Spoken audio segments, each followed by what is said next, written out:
Hello friends, welcome back. Once again I am here with a new topic, prepositions. Though I have dealt with this topic earlier as well, but here are three different prepositions which we have not discussed. Let us deal with inside, into and within. We'll try to find out the difference among them. See inside here, inside का मतलब क्या होता है? के अंदर, है ना, या के भीतर, अंदर. तो यू विल फाइंड कि इन और इनसाइड जो होता है वो ऑलमोस्ट सेम होता है, लेकिन कुछ सिचुएशन में हम इनसाइड यूज़ करते हैं, इन नहीं यूज़ कर सकते हैं. इनसाइड को देखिए मैंने हैशटैग लगाकर लिखा है कि किस किस कंडीशन में हम इनसाइड यूज़ कर सकते हैं. इनसाइड मतलब एट रेस्ट, जब रेस्ट के पोजीशन में हो तभी हम इनसाइड का यूज़ करते हैं. दूसरा है फिज़िकली इनक्लोज्ड, मतलब एक फिज़िकल बाउंड्री होनी चाहिए तब हम उसके अंदर की बात करते हैं, है ना. जैसे इन के केस में था कि आप लिख सकते थे कि आई लिव इन इंडिया, लेकिन आप ये नहीं लिख सकते हैं आई लिव इनसाइड इंडिया, है ना. इनसाइड के लिए एक प्रॉपर बाउंड्री होनी चाहिए, फिज़िकल बाउंड्री होनी चाहिए. नेक्स्ट देखिए, on the inner side of a container, है ना, किसी बॉक्स के अंदर, किसी व्हीकल के अंदर या किसी कमरे के अंदर, किसी बिल्डिंग के अंदर, जब आपको स्पेशली बोलना चाहते हैं कि किसी चीज़ के अंदर कुछ है ना, तब आप इनसाइड का यूज़ करेंगे, इनका यूज़ नहीं करेंगे. और देखिए, refer to something inside when you are outside, अगर आप बाहर हैं और आपको किसी अंदर की चीज़ के बारे में बताना है ना, on the inner part of something, then also you use inside and not in. Let's see the examples. See the first example. He is waiting inside the room. वह कमरे के अंदर इंतज़ार कर रहा है. दूसरा देखिए, the pen is kept inside the bag. कलम बैग के अंदर रखा है. Next, what is that inside the building? इमारत के अंदर वह क्या है? नेक्स्ट देखिए, ही इज सिटिंग इनसाइड, वह अंदर बैठा है ना. अब इस केस में देखिए, ही इज सिटिंग इनसाइड, यहाँ पे किसी भी कंडीशन में आप इन का प्रयोग नहीं कर सकते हैं, क्योंकि इसके बाद कोई ऑब्जेक्ट नहीं है, कुछ भी नहीं है ना, कोई वर्ड नहीं है.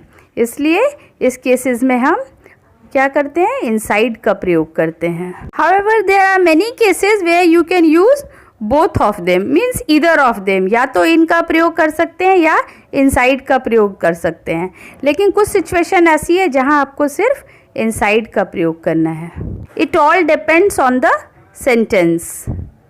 नेक्स्ट देखिए, इनटू का प्रयोग देखेंगे. इनटू मतलब में, है ना, तो इन मतलब भी में होता है, इनटू मतलब भी में होता है. क्या डिफरेंस है वो देखिए.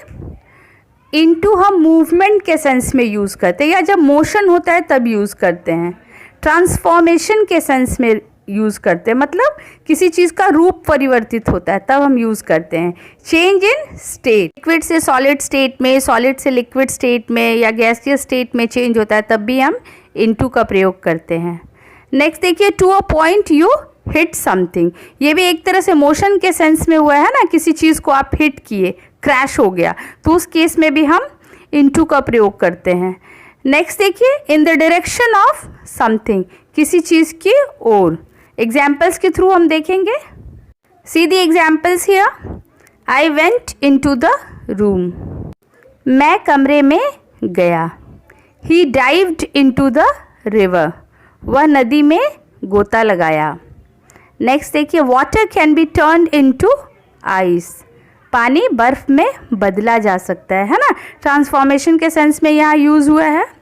नेक्स्ट देखिए, translate this sentence into English, इस वाक्य का अंग्रेजी में अनुवाद करो.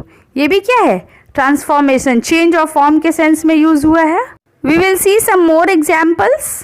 Speak into the microphone, mic में बोलो, है ना, उस डायरेक्शन में, मतलब उसकी तरफ बोलो, तो उस सेंस में भी हम क्या यूज़ करते हैं? इनटू का प्रयोग करते हैं. नेक्स्ट देखिए, the car crashed into a pole, car pole में टकरा गई, उस डायरेक्शन में, डायरेक्शन भी है, मोशन भी है.